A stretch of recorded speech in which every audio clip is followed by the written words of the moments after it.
We all saw the headlines. You hate New Vegas. You hate Obsidian. You've retconned them out of the timeline. It just doesn't exist. So you don't even have to answer this question if you don't want to. First, I'll say they did an amazing job with New Vegas. We see some of that, and I'll say to everybody, like, that's a game that we published, right? So it's also you hate kind them. It's yeah. There's a narrative in the Fallout community that Bethesda hates New Vegas.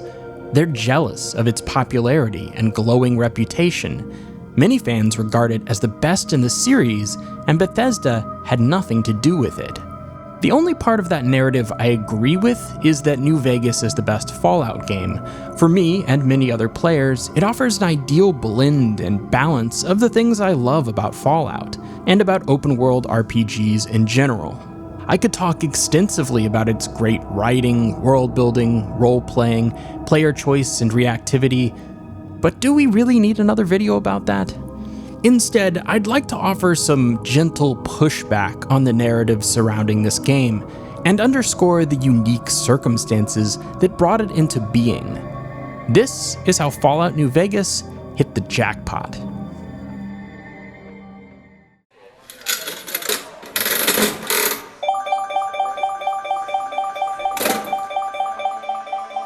Bethesda is the target of a lot of derision, especially today. But the story of New Vegas can't be told without their vital contribution. Ever since Bethesda acquired the rights to the Fallout series, certain fans of the original games have been skeptical of their stewardship. There are plenty of critiques you could make about Fallout 3, but hyperbolic proclamations that it's garbage or that it ruined the series downplay the game's strengths and overlook what it did for Fallout in general. So many fans were introduced to the series through Fallout 3. It's the reason I played the original games at all. Without it, the series might have languished and drifted into cultural obscurity. Whatever you want to say about Fallout 3's lore changes, clunky gunplay, or uneven writing, it was massively successful in creating a new and compelling experience by marrying the Bethesda open-world format with Fallout's unique take on the post-apocalypse. Even all these years later, it does atmosphere so well. The choice of setting was inspired. Washington, D.C. provides an iconic backdrop, evoking both irony and a genuine sense of loss. The melancholic feeling of wandering the ruins of civilization, punctuated with the perverse joy of gory combat, soundtracked by jazz standards and a boisterous radio DJ, creates a strong and distinct vibe that not even New Vegas manages to equal. Fallout 3 not only revived the series and made it bigger than ever, it established a new template on which future games could be built.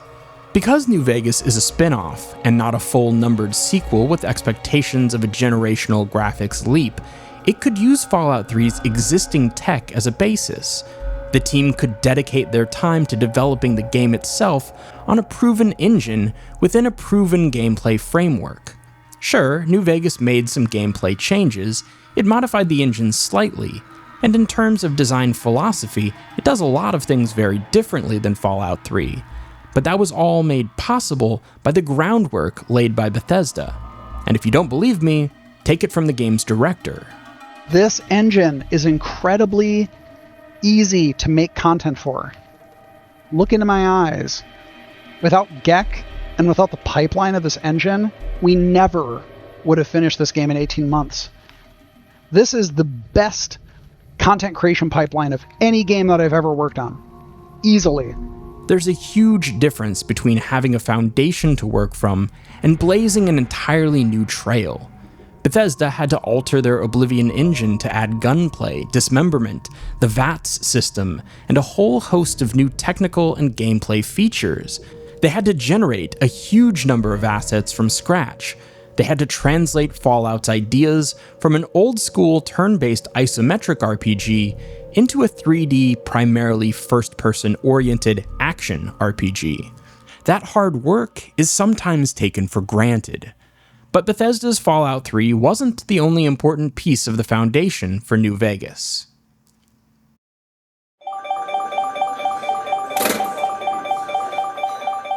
What does 8th President of the United States Martin Van Buren have to do with Fallout?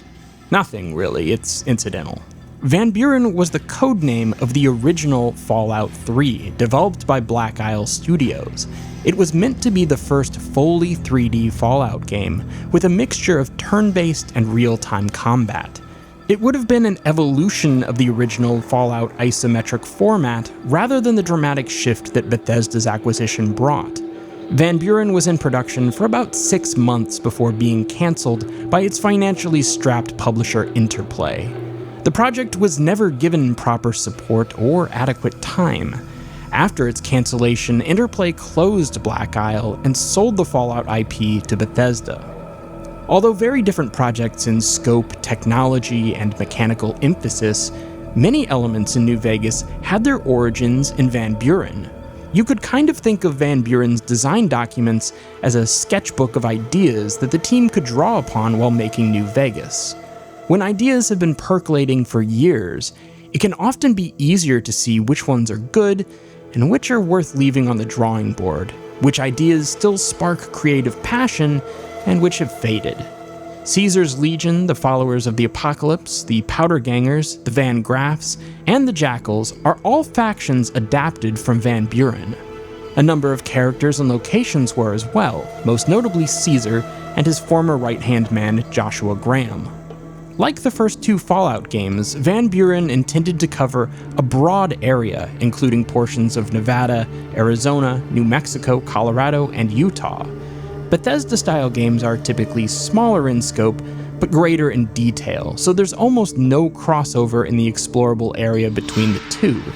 Still, the world-building done for the broader region in Van Buren enriched the background of New Vegas' fiction, and especially its DLC add-ons that take place elsewhere in the American Southwest. Van Buren was a direct sequel to the original Fallout games, and its influence, along with the development team's background and the game's setting, pushed New Vegas into the role of a spiritual successor to Fallout 1 and 2, firmly establishing the distinction between West Coast Fallout and East Coast Fallout. To this day, many fans of the classic games still see the cancellation of Van Buren as a tragedy, the event that caused the series they loved to mutate into something markedly different. But from the ashes of Van Buren and Black Isle Studios, a new team emerged, carrying that legacy forward.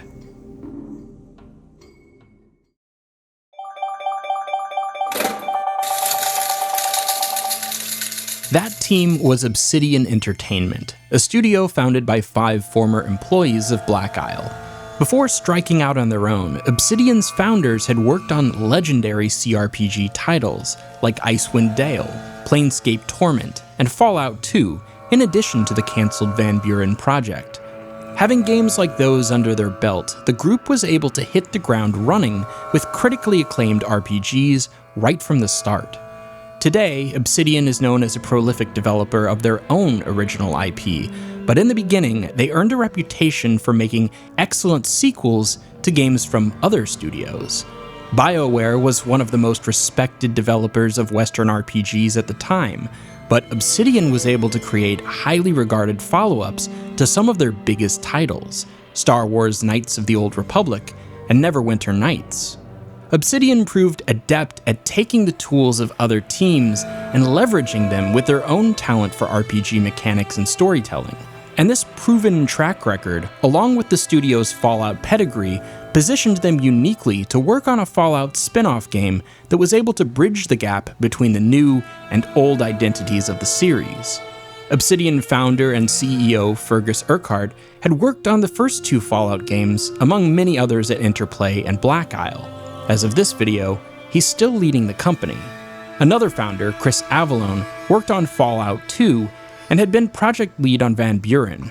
He later went on to contribute writing to a number of notable games at Obsidian and beyond, including Pillars of Eternity, Prey, Divinity Original Sin 2, and Jedi Fallen Order. Joshua Sawyer succeeded Avallone as lead of Van Buren before jumping from that sinking ship and eventually joining Obsidian, where he directed New Vegas. Sawyer later worked on the first 2 Pillars of Eternity games, which finally gave Obsidian a fantasy RPG setting of its own.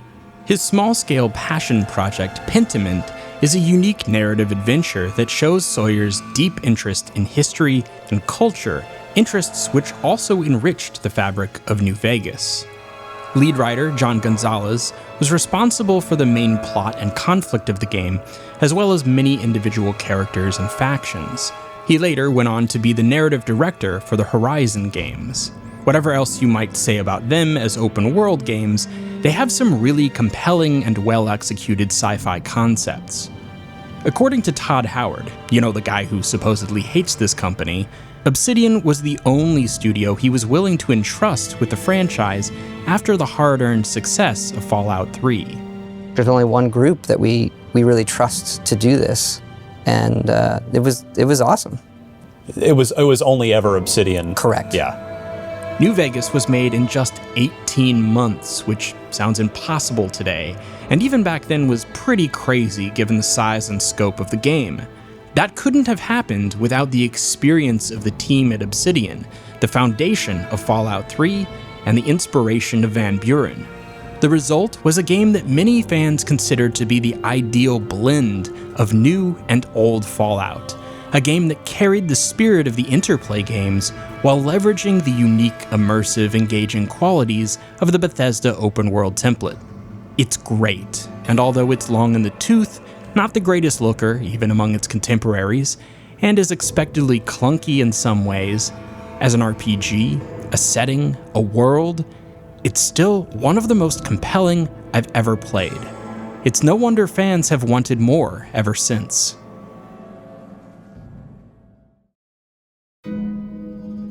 In addition to the narrative that Bethesda hates New Vegas, there's a corollary that says if you just gave the franchise to Obsidian, they would make another game on the level of New Vegas, and the series would be lifted out of mediocrity. As much as I like the idea of the New Vegas team making another Fallout, I think it's a mistake to believe that it would be an automatic win, producing a worthy successor. I'm not trying to downplay the talent or effort of anyone involved, but projects don't succeed or fail on talent and passion alone, and they certainly aren't guaranteed success by developer pedigree. Unfortunately, creativity is hemmed in by the practical considerations of real life, business, technology, and the culture at large. Since the release of New Vegas, all of those things have changed pretty significantly. New Vegas was a project nobody saw coming. Nobody demanded it. It didn't have the monumental expectations that any new Fallout project is now instantly saddled with. Bethesda has notably struggled in recent years to recapture the fervor of Fallout 3 and Skyrim, but Obsidian isn't flawless either. Even parts of New Vegas itself, most notably some of the DLC content, is pretty flawed. The games they practically marketed as being spiritual successors to New Vegas, The Outer Worlds, are further proof that they don't always hit home runs with this type of game. The Outer Worlds is well made, and the sequel is a notable improvement in some ways, but it's hard to deny that its universe pales in comparison to the exciting creative canvas that is Fallout. And that's because the most important foundational ingredient to New Vegas is the part before the colon. It's the Fallout franchise itself, a series that's uniquely engaging even among post-apocalyptic fiction for its distinct identity and its immense flexibility. The universe of Fallout can slide from silly to horrific to satirical and back again. It's not just a post-apocalypse, it's a setting that layers multiple genres and aesthetics in such a compelling way that none of its imitators has come close. Despite a lack of new games, Fallout is currently experiencing a resurgence of popularity thanks to the TV series, and New Vegas in particular is getting a spotlight. In some ways, a New Vegas follow-up has never been more probable.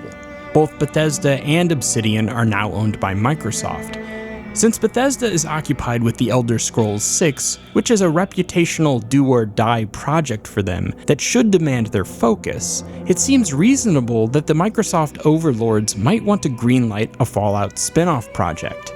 And Obsidian seems the most likely studio to be entrusted with such a task. Many key team members from New Vegas are still with the studio or have recently returned.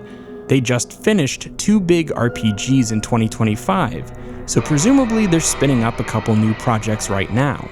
One of them could be Fallout, but it's just as likely not to be the case. This all assumes that Obsidian would even want the job. While there are plenty of people in the games industry who would love to work on the series, Obsidian may be content playing in their own sandboxes for now.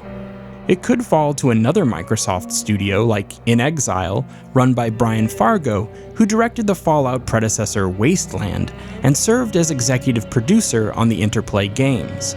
Microsoft could start a whole new team to work on the franchise, although that doesn't seem to be working very well for their former flagship series, Halo.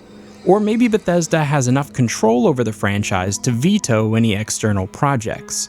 While it's fun to think about, we really don't know what's going on behind the scenes. That's why narratives about professional jealousy and pettiness are not only unhealthy, they're largely ignorant.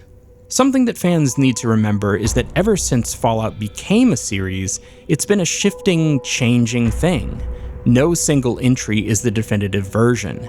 Even if there is some consensus that New Vegas might be the best entry, there are plenty of fans who prefer older or newer games, and now an increasing number of new fans introduced by a completely different medium who have never even touched the games.